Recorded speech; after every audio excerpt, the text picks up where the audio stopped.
Coucou les abeilloux et les abeillouses, j'espère que vous allez tous très bien. Nous ici, c'est pas mal, température correcte. On est dans les 12 degrés à peu près ici en Dordogne. Ça nous change un petit peu des températures négatives qu'on a pu avoir les jours précédents. Et donc, j'ai fait mon traitement varroa, je l'ai fait sans vous, je suis vraiment désolé, mais je veux quand même vous en parler et vous parler du matériel également. C'est-à-dire que j'ai profité qu'on avait un peu de pluie et des températures supérieures à 10 degrés pour le faire. Étant donné que les températures supérieures à 10 degrés sans gelée de prévu la nuit, c'était quand même propice à ce traitement. Et également le fait de pouvoir avoir toutes les abeilles à l'intérieur étant donné qu'il pleuvait. Alors le traitement par dégouttement c'est tellement rapide que ça pose pas de soucis, hein. C'est vraiment entre-ouvrir, on lève le couvre-cadre, on met la dose de traitement et on passe à la suivante. Et donc filmer sous la pluie c'est quand même pas très cool. Et donc je vous fais quand même cette petite vidéo pour vous parler de ce traitement ainsi que du matériel que j'ai utilisé. Donc en ce qui me concerne, il s'agit tout simplement d'un pistolet drogueur, du modèle qu'on trouve pour traiter à la base les ovins, les caprins, tout ça, hein, principalement moutons, chèvres et autres. Et donc l'avantage de ce pistolet là, c'est que je règle, euh, là c'est principalement des ruchettes que j'ai fait en dernier, donc il était sur 30 ml de produit, ce qui fait donc 5 ml multiplié par le nombre d'intercadres qu'on a donc dans une colonie. Donc pour une ruchette, je mets 30 ml et pour une ruche, je mets 50 ml. Donc je prends une fois 30, une fois 20 et je répartis à vue des abeilles. Hein, parce que j'avais un autre pistolet drogueur qui lui ne distribuait que 5 ml à la fois. Par contre, je peux vous dire qu'étant donné le nombre de ruches que j'ai à faire et le nombre de bandes intercadres, j'arrivais juste plus à appuyer sur la gâchette au bout d'une heure, j'avais des crampes de partout. Et donc du coup, j'utilise ce modèle-là avec un petit réservoir à mettre dans le dos qui fait 3 litres. Et ça me permet quand même de faire quelques colonies et de ne pas avoir à recharger trop souvent. Maintenant, en ce qui concerne le produit utilisé, alors moi, ce que je vous conseillerais, c'est que par principe, d'avoir un traitement avec AMM.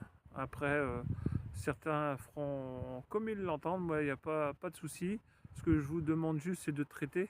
Ça vous évitera quand même de retrouver des colonies qui s'effondrent comme ça après au printemps. À savoir que moi, ça fait 27 ans que je traite en acide oxalique, habituellement toujours entre le 15 et le 30 décembre, mais étant donné les températures négatives qu'on a eues cette année, je l'ai plutôt fait, vous voyez, on est plutôt le 15 janvier, donc presque un mois plus tard que d'habitude.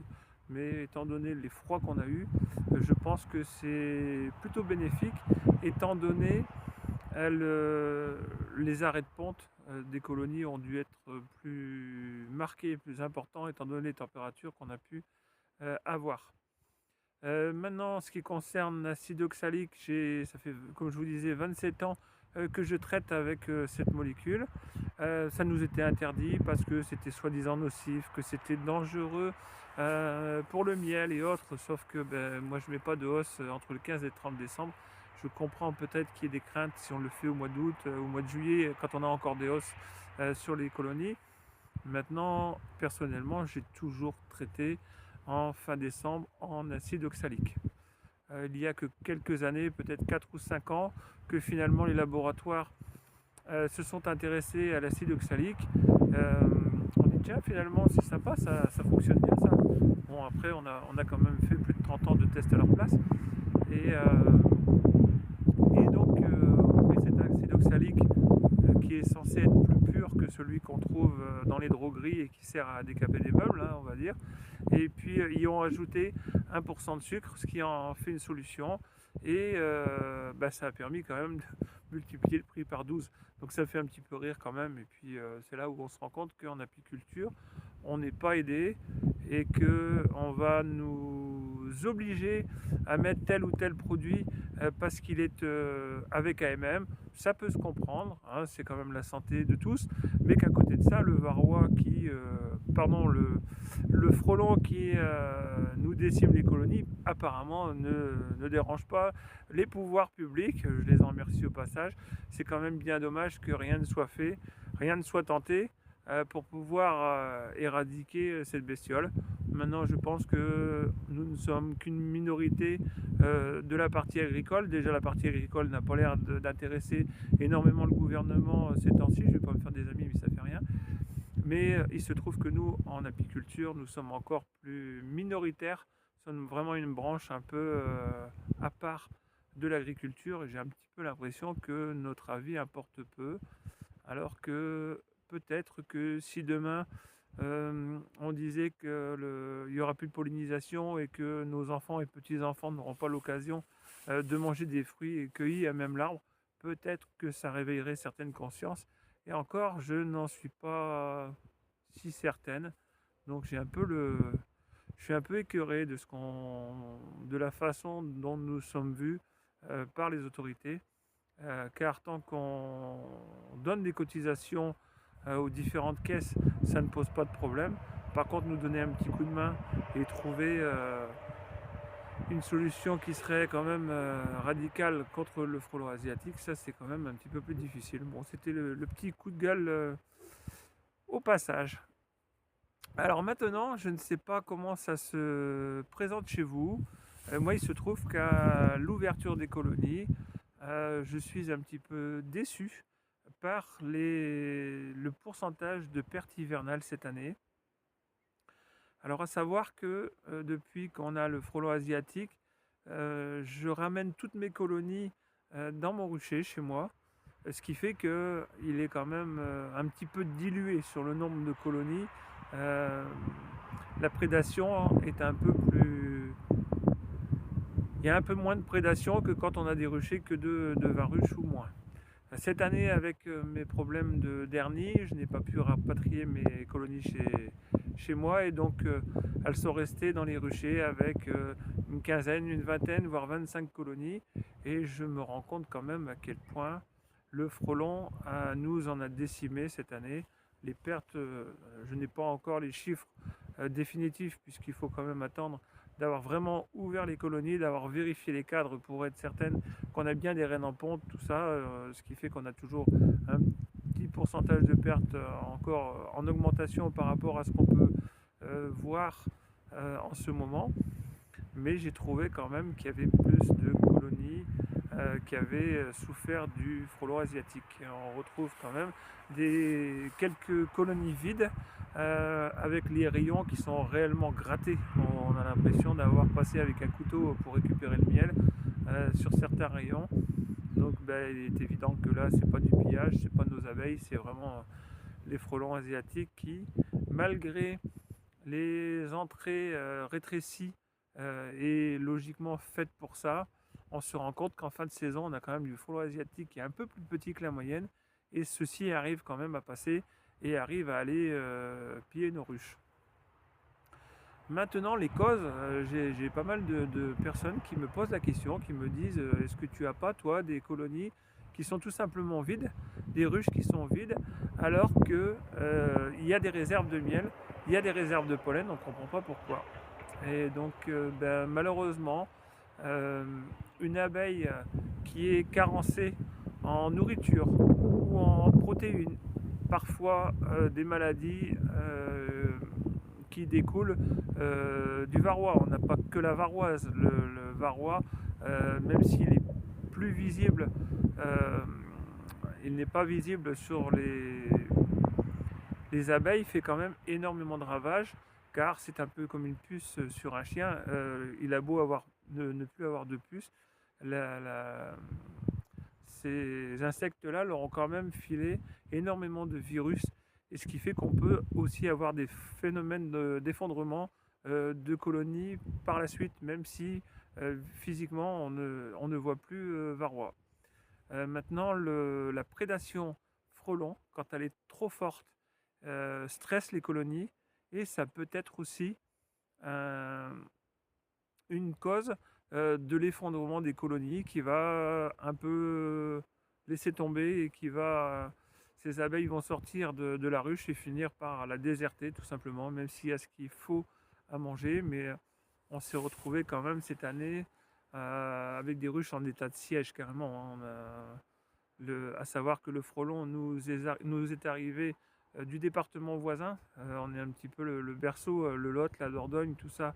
Le berceau malheureusement de l'arrivée de ce frelon asiatique, euh, si je ne m'abuse, en 2004. Donc ça fait quand même plus de 20 ans qu'on l'a. Et je dirais que ces 5-6 dernières années, en moyenne, il est quand même monté drôlement en puissance. Et cette année, je n'ai franchement jamais vu ça, hein, des infestations aussi importantes. C'est quand même énorme. À savoir que habituellement, sur un gros rucher chez moi, à coup de raquette, 2-3 fois, 2-3 heures dans la journée, je tuais habituellement 300 ou 400 frelons. Et là, j'étais confronté à un rucher qui était à une vingtaine de kilomètres de chez moi. Et là, approximativement, en moins de 2 heures de temps, j'étais arrivé à 1400 frelons tués à la raquette. Ce qui fait qu'à chaque coup de raquette en arrivant, je prenais 5-6 frelons sans même plus viser.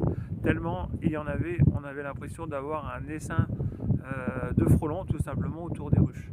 Et là, arrivé à ce stade-là d'envahissement, il est évident qu'on aura des pertes. Euh, c'est tout à fait logique. Elles ne peuvent plus sortir chercher de nectar, elles ne peuvent plus chercher de protéines. Et en plus, le peu qu'elles sortent, elles sont prédatées. Donc ça leur fournit un stress encore supplémentaire. Pour le peu qu'elles n'aient pas pu faire de réserve de pollen, ça provoque un effondrement des colonies. Je pense que nos amis du Jura ou un peu par là, donc ceux qui ont été touchés, les derniers, parce que je crois que le frelon n'est arrivé chez eux que depuis 5 ans à peu près, hein, les tout premiers.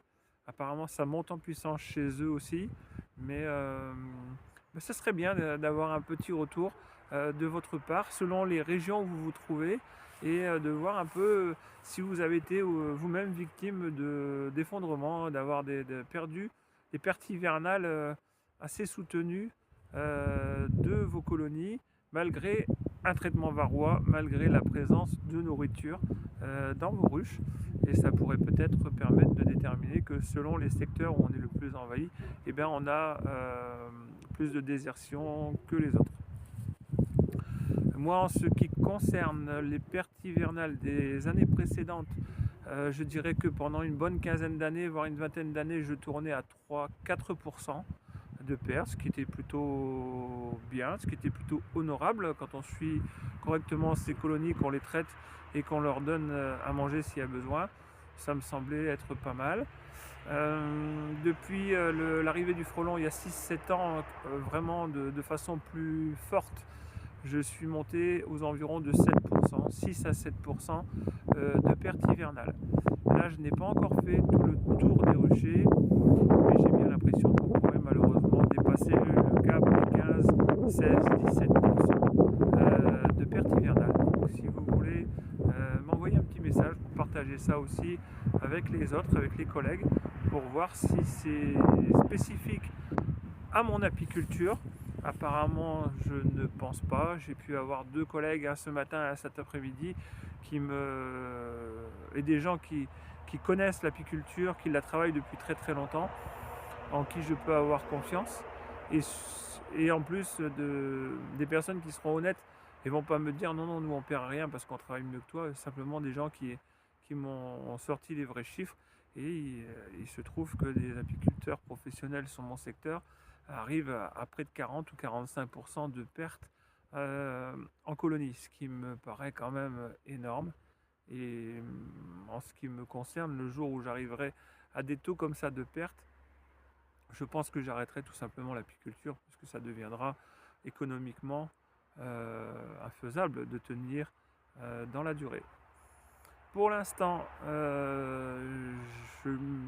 apparemment, j'ai des pertes quand même assez conséquentes, mais qui sont assez minimes par rapport à ce que j'ai pu avoir comme information pour l'instant.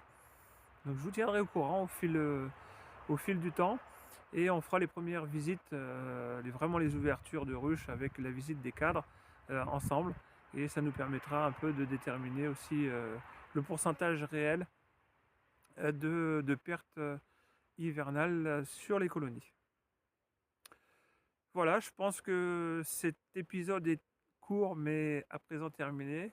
Il est évident qu'à cette époque-ci, je n'ai pas grand chose à vous montrer.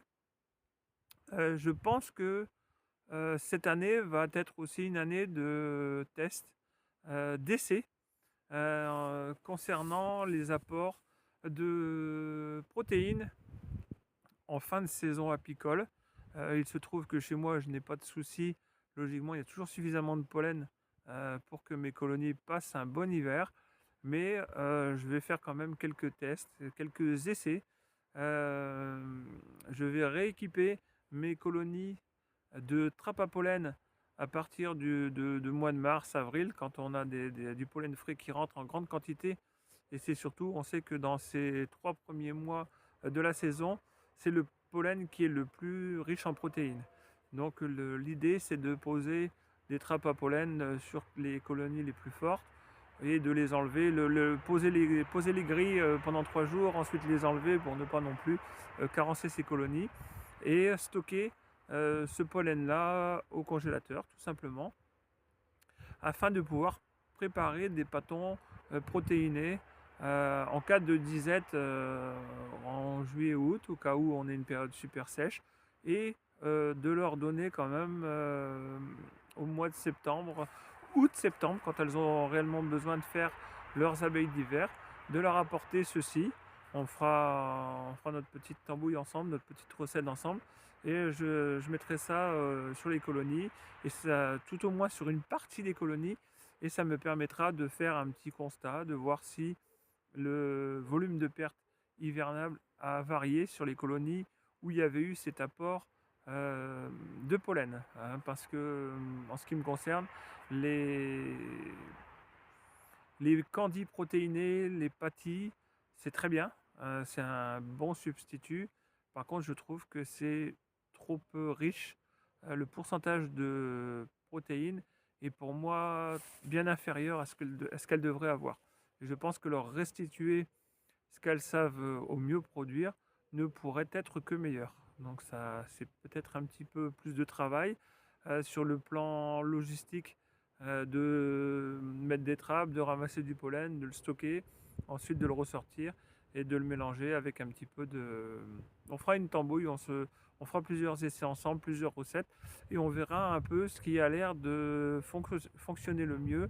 Et on fera les essais aussi bien sur la Jeannette que sur l'abeille noire. Comme ça nous permettra en plus de voir les résultats sur 2 races différentes. Et j'ai prévu tout un tas de petits essais, de petits tests au cours de la saison sur différentes caractéristiques de mes abeilles, et de pouvoir étudier ça avec vous, et puis de pouvoir analyser, de pouvoir regarder aussi par exemple ce qui se passe quand on fait de la division naturelle par rapport à du greffage. Je vous en parle un petit peu en avance, mais on en reparlera mieux en pleine saison d'élevage. Et je me pose un peu des questions. C'est quand on fait par exemple du greffage, quand on fait du picking et qu'on prend les larves qui nous paraissent être les plus belles, est-ce que nous faisons réellement le bon choix? On prend les larves qui nous paraissent les plus belles. Maintenant, est-ce que quand on fait une division naturelle et qu'on laisse les abeilles réélever par elles-mêmes, est-ce qu'on n'a pas des colonies qui sont peut-être un petit peu plus vigoureuses ou non?